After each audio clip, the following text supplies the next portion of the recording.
سلام هموطنان عزیز، همه شما را به نوروز عالم افروز تبریک و تهنیت میگوییم و به سهم تمام مردم عزیز و دوست داشتنی تاجیکستان که مخلص گشتین ملی تاجیکی هستید، همه شما را با کمال احترام و مرکه گشتینگیری شهر کولاب، جماعت دهات دهنه، دهه میرپاک، روز 27 مارس سال جاری برگزار می‌گردد. با کمال احترام همه شما را دعوت می‌نمایم.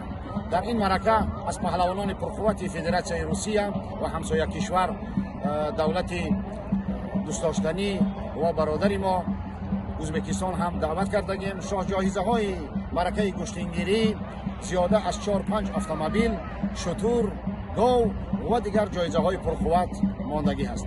همه شما را باز یک بار دیگر دعوت می نمایم با کمال احترام از دل و جان با امید دیدار.